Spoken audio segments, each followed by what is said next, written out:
Welcome to Mini English World. I'm Anna. I wonder if you still remember our purpose? Yeah, we use diverse, short articles and different voices to stimulate your interest in learning English. So, worldwide tutors read the following articles aloud with different accents. It's a challenge, please be patient and pay attention. That dreaded commute is actually good for your health. By James R. Bailey and Andy Cohen.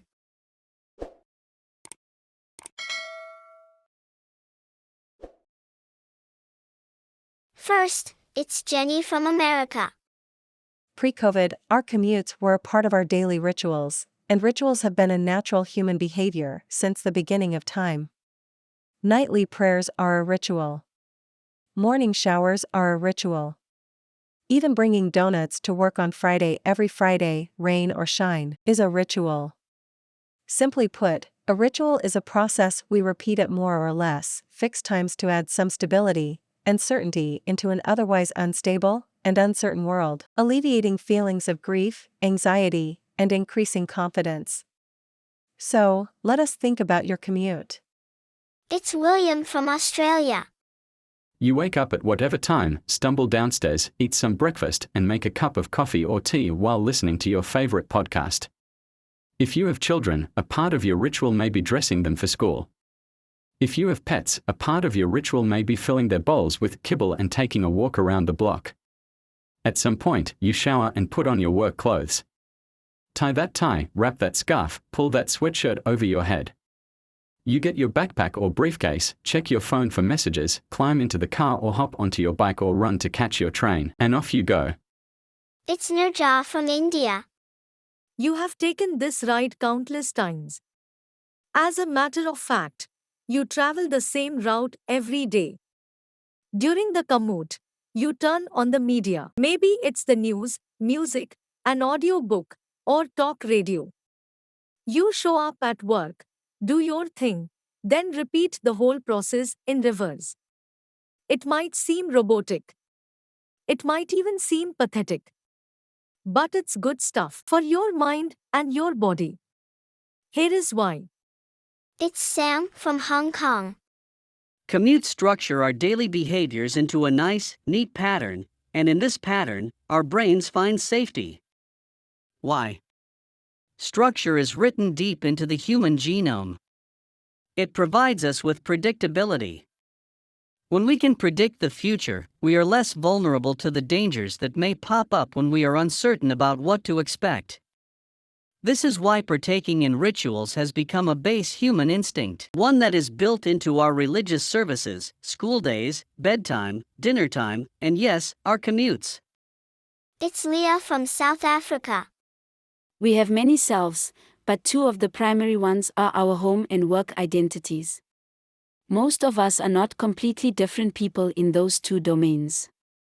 Nonetheless, they often require a different way of thinking, acting, and reacting. That is how it should be.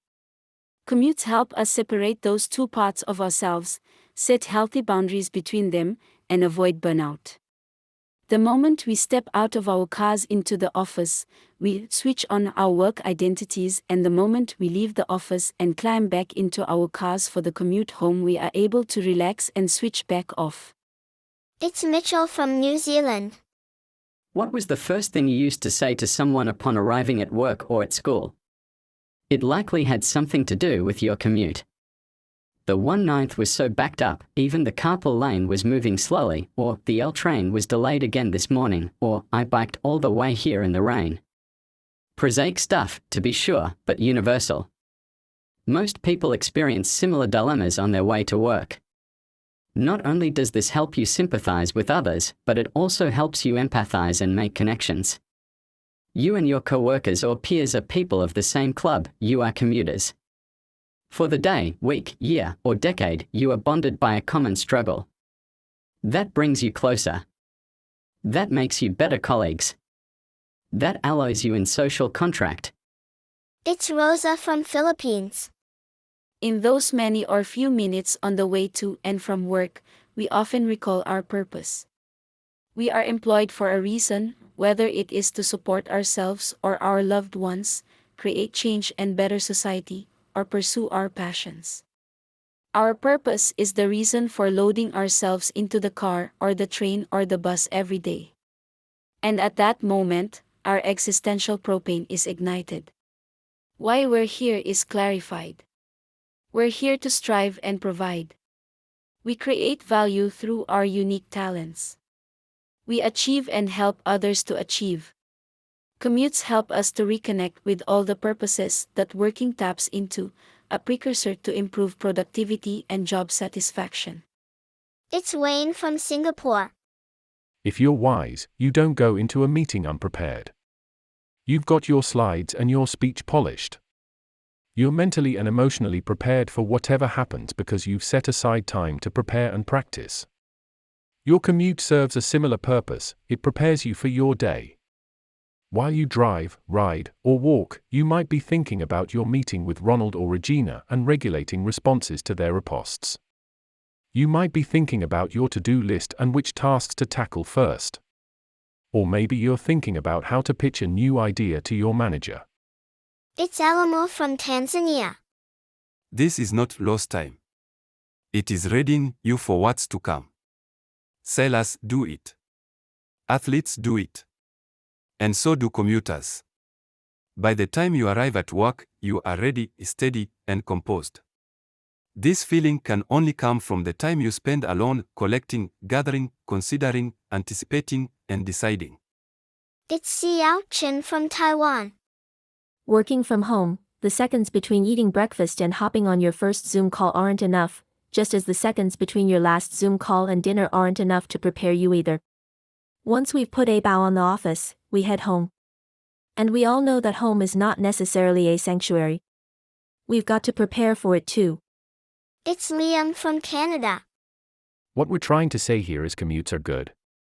In the post-COVID world, how do we capture the benefits that commutes can provide? Hybrid modes of working, partly from home and partly from the office, will surely allow us to restore at least some of what they offer. But how do we recover the rest? In the end, commutes are about time. That's why our strongest recommendation is to make the time to commute, even when you are working at home. A virtual commute, so to speak.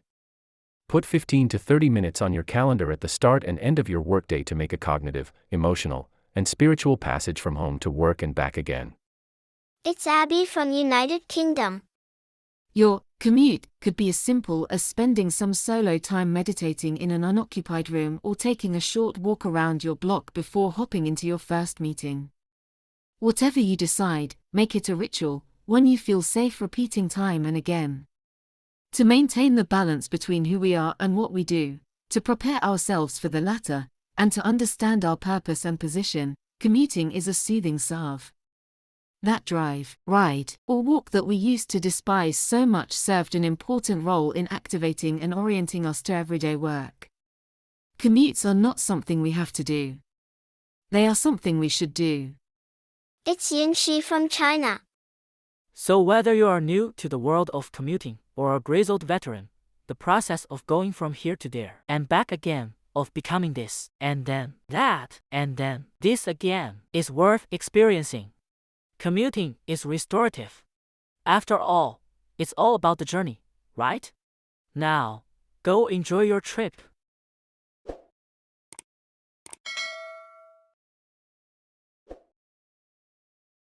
Thanks for listening to Mini English World.